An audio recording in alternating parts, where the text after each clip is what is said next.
Bismillahirrahmanirrahim. Assalamualaikum warahmatullahi wabarakatuh. Waalaikumsalam.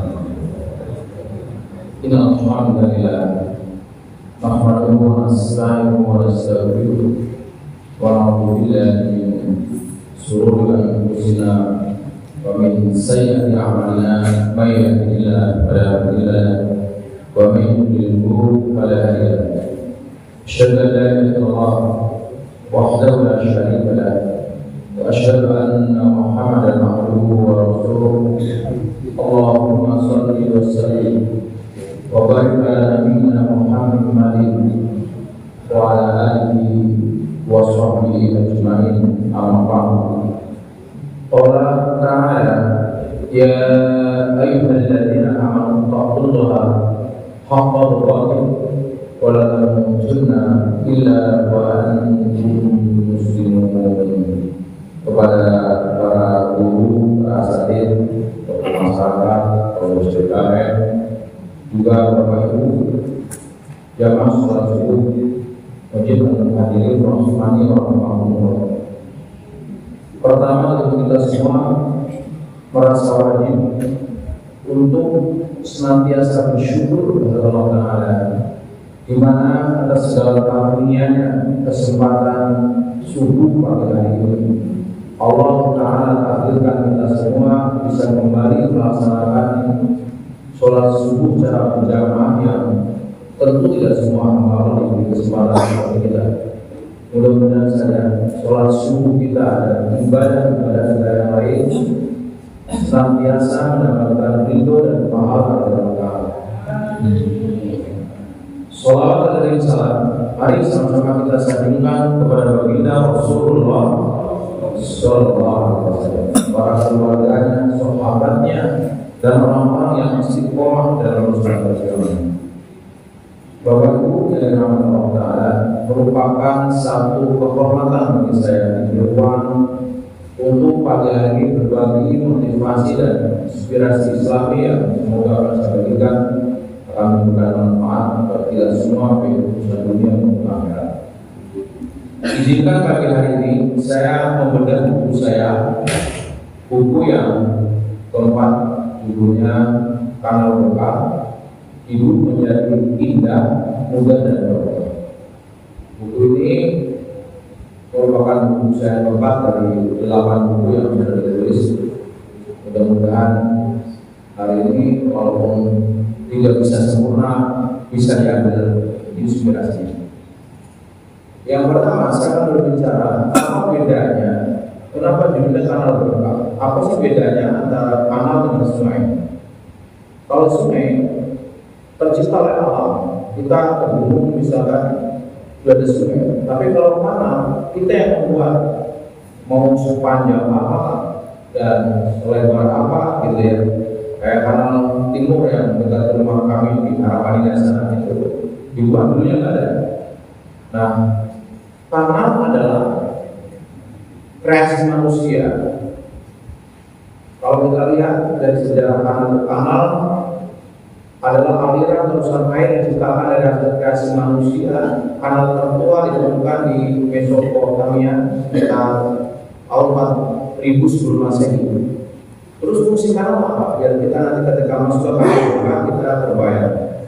Yang pertama tentu penghubung antara sungai, danau, laut, sebagainya lain. Termasuk juga pengairan irigasi, bisa juga wisata air. Kalau perjalanan kami ke Belanda itu di sana ada kanal di Belanda yang memang tempat orang wisata. Artinya nanti kita bisa ambil manfaatnya apa? Kenapa? Di kanal pasar wisata. Yang kedua, karena ingin menggabungkan dua kata, kanal dengan berkah. Lalu apa itu berkah? Berkah adalah berbagai kebaikan yang mendatangi manusia dengan sebab-sebab yang sangat rohani. Ibnu Qayyim menambahkan bahwa berkah bukan semata menetapnya kebaikan, tetapi ada penambahan dan pelipat gandaan. Az-ziyadah kalau berdoa berlimpah. Jadi kalau kita disebut orang, oh dia rumah tangganya baru berkah, punya 2 orang, punya anak, dilihat enak, perjalanannya indah gitu.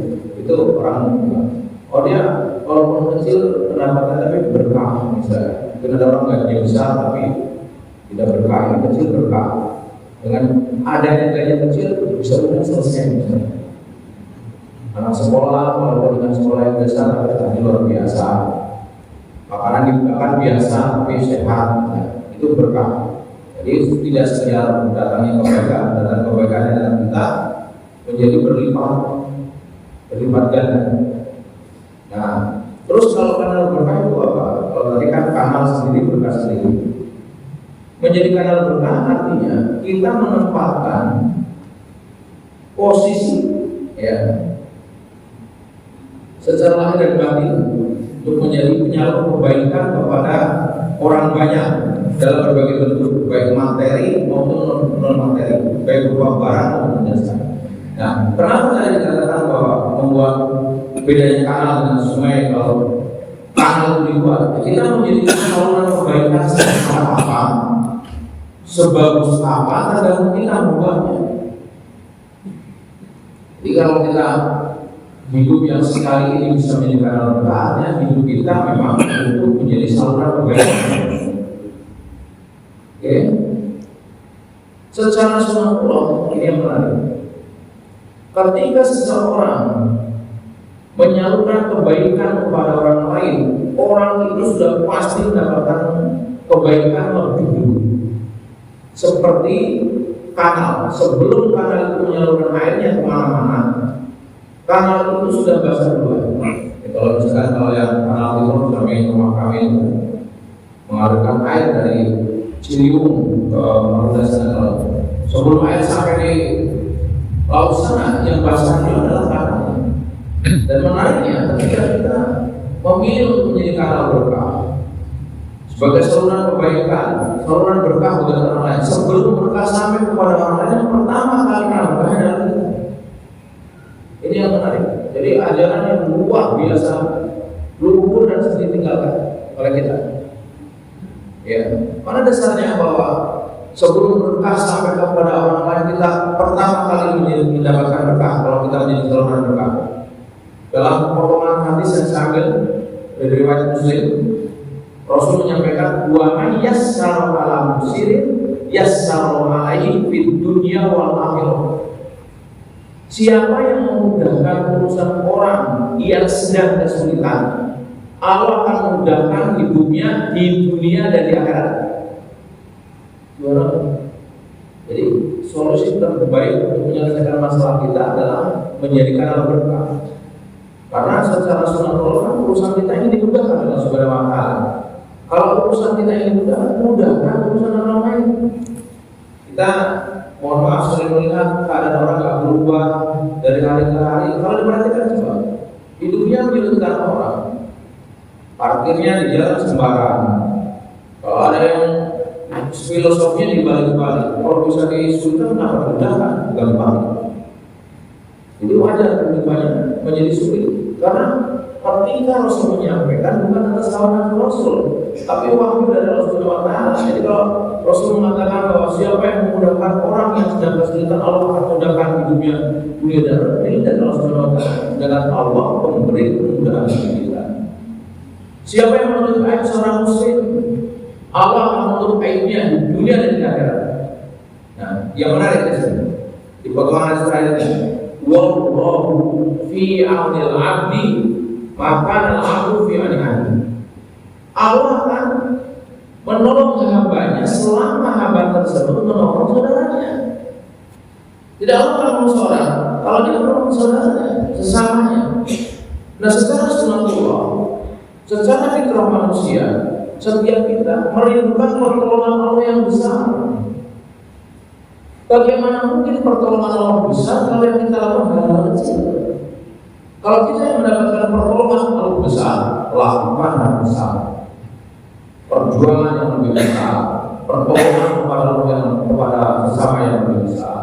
Ini rumus-rumus kehidupan yang barangkali kita perlu. Kalau dengan cara yang biasa sekarang ini hasilnya biasa, mungkin dengan cara-cara yang luar biasa, biasa juga luar biasa. Kalau ingin hasil berbeda, lakukan cara berbeda. Kalau hidup kita begini, nggak berubah-ubah, coba evaluasi kenapa? Ya mungkin diantaranya kita tidak berpikir bahwa bagaimana ketika menolong orang lain, Allah akan tolong kita, dan itu adalah sebuah sunatullah. Oke, jadi rumusnya, kalau ingin mendapatkan pertolongan yang besar, lakukan hal besar. Lakukan pertolongan yang besar kepada orang lain. Nah, coba perhatikan kalimat Ibnu Qayyim. Ketika kamu tertidur, bisa jadi ada doa naik untuk langit. Dari mana? Dari si fakir yang kau tolong, dari si miskin yang kau beri makan, dari si sedih yang kau hibur. Maka janganlah kau meremehkan perbuatan baik yang ada di hadapanmu. Kita tidur mungkin anak-anak yatim yang kita biayai sekolahnya, santri-santri duafa yang kita biayai di hidupnya.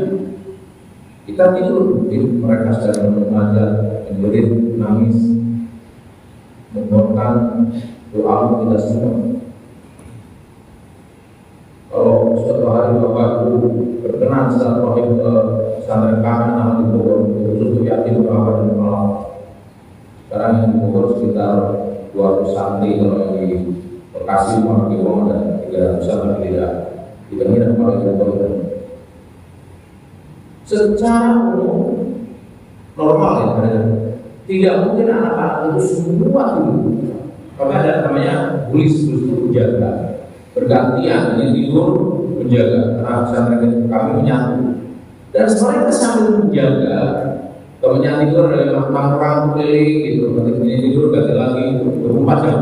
Itu semuanya sambil melakukan doa, sambil berdoa, berzikir. Masya Allah. Kita mungkin sedang tidur doa lain. Jangan-jangan kemudahan kita selama ini kita nggak sadar perbuatan kecil menolong orang, memudahkan orang. Sebaliknya, jangan kesulitan yang kita lakukan nggak sadar kita telah menyulitkan seseorang. Yang itu udah berlaku lama dan kita nggak pernah menyadari, nggak pernah ditobati. Menyulitkan kawan kita, menyulitkan orang lain. Mungkin itu teman, mungkin kawan kita, mitra kita dan sebagainya. Lihat, miliaran pahala di doa ini. Ada doa di surah Ibrahim, surah 14 ayat 41 yang belum hafal, mudah-mudahan kami ini langsung hafal. Doa itu adalah mendoakan diri kita dan orang lain. Rabbana firli wali walidayya walil mu'minina yauma yaqumul hisab. Ini surat Ibrahim ayat 41. Ya Tuhan kami, beri ampunlah aku dan kedua orang ibu bapakku dan segala orang mukmin pada hari terjadinya hari kiamat. Rasul bersabda, siapa yang beristighfar, memintakan ampun untuk orang-orang beriman, laki-laki dan perempuan, maka Allah akan mencatat kebaikan untuknya sebanyak kaum mukmin dan mukminat. Sampai berdoa kita nggak boleh ego untuk sendiri. Dengan doa ini cukup perubahan beli walil hidayah walil mu'minina yauma yaqumul hisab. 3, mendoakan diri kita, kedua orang tua kita, mukminin mukminat seluruh dunia. Kita mendapat pahala sebanyak mukmin. Ya, di dunia baik yang sudah meninggal maupun yang masih hidup memohonkan Rabbana firli wal walidayya wal mu'minina yauma yaqumul hisab. Ayo bersama-sama. Rabbana firli wal walidayya wal mu'minina yauma yaqumul hisab. Masya Allah. Ingat sujud terakhir. Sebenarnya kalau kita tahu fadilahnya dengan istighfar, Masya Allah, hampir seluruh urusan ujungnya selesainya adalah dengan istighfar. Saya menulis buku di Obor Harapan bagaimana fadilah Islam. Makanya yang pendek ini kita ingin pahala banyak dengan amalan yang sederhana. Amalan yang sederhana, amalan yang biasa. Kita mungkin pulang dari masjid, ada kotoran kucing, dan ada amal bagi kita sapu bersihkan. Amal lewat. Jangan-jangan itu yang menyelamatkan kita. Rasul mengatakan memikirkan duit dari jalan saja bila yang dihargai sekali. Kita sadari atau tidak, sesungguhnya seluruh nikmat dan rahmat hidup yang kita terima hari ini sejatinya adalah karena ada sejumlah orang diutus Allah untuk menjadi kanal berkah bagi kita. Jadi kita nggak usah pede hidup sendiri. Kita bisa seperti ini, banyak hamba Allah yang diutus oleh Allah menjadi kanal berkah bagi kita. Maka pantas kalau kita sekarang menjadi kanal berkah bagi orang lain. Siapa mereka yang bisa jadi kita lupakan hari ini? Orang tua kita, guru kita, dosen kita, ustadz kita, kiai kita, atasan kita, bawahan kita. Pernah kita berhenti sejenak dalam perjalanan hidup ini di sepertiga malam terakhir, lalu ingat guru SD kita, guru FI kita, guru dinia kita yang dulu kita nggak bisa baca Quran, sekarang bisa baca Quran. Atau mohon maaf, guru-guru SD di kampung dulu, kita bisa seperti sekarang. Jangan-jangan hidup kita nggak muncul keberkahan, kita nggak pernah terima kasih, bersyukur kepada Allah atas kanal berkah mereka, utusan Allah tentunya menjadi kita seperti itu. Maka sekali luangkan waktu, doakan guru-guru kita, doakan teman-teman kita, perusahaan di mana kita tempat bekerja. Kita sering kali bekerja di sebuah instansi atau perusahaan, kita gibah terus perusahaannya. Ya kan setelah kita jadi dihambat tentunya kita ada aliran rezeki dari situ, bukan mendoakan di situ bagaimana biar berkembang. Kita jangan di sini, tapi diberi tentang masjidnya. Padahal kita menggunakan fasilitasnya, mestinya kita menjadi bagian kanal berkah. Kita pergi jalan, mohon maaf, pakai air kecil, ada masjid kokoh yang ada gibah kita, masjid kokoh begitu, mestinya kita menjadi kanal berkah. Berpikir bagaimana pekerjaannya tidak ada ekonomi, jangan keterbatasan ekonomi, dan kita menjadi bagian itu. Padahal kalau kita ada tempat pengajar kecil kan, alokasi. Nah, yang seperti ini yang kadang-kadang tanpa disadari kesulitan menghambat kita adalah karena pilihan kita, perilaku kita. Baik. Salah satu kanal berkah terbesar dalam hidup kita adalah Rasulullah. Rasul adalah model kanal berkah terbaik sepanjang kehidupan. Allah Subhanahu wa taala dalam surat Al-Anbiya ayat 127 mengatakan, "Wa ma arsalnaka illa rahmatan lil alamin." Dan tidaklah kami mengutus kamu melainkan untuk menjadi rahmat bagi semesta alam. Rasul diutus benar-benar rahmat. Jangankan untuk manusia, alam raya ini ekosistemnya dijaga dengan baik, binatang dihargai, tumbuh-tumbuhan dihargai.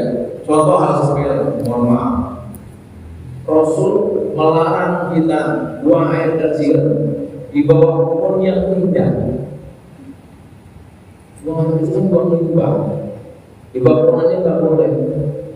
Kenapa? Bisa jadi tempat berteduh orang di situ. Nah sekarang limbah kita buang limbah kira-kira di laut, di sungai, yang kecil saja dilarang. Betapa luar biasa ajaran Islam ini. Bapak itu dilarang buang air kecil di lubang, khawatir itu semua. Ada binatang lain, kita dilarang membuang air panas, kalau bisa jadi ada binatang lain, dan bisa jadi ada jin atau makhluk lain yang ada di situ. Berapa kali sama rupiah orang kena gangguan ketika ditanya dan bisa berdialog, kenapa kamu masuk ke tubuh ini? Bisa disiram air panas pada tubuh ini. Kalau dikasih itu nggak sengaja dan sebagainya. Makanya hati-hati. Kalau kita mau air panas campur dulu dengan air yang dingin. Saya menyampaikan apa? Islam hadir menyerahkan sama dengan doa Subhanallah Allahumma wa bihamdika asyhadu an la ilaha illa anta astaghfiruka wa atubu ilaik. Lebih dan kurangnya saya mohon maaf. Assalamualaikum warahmatullahi wabarakatuh.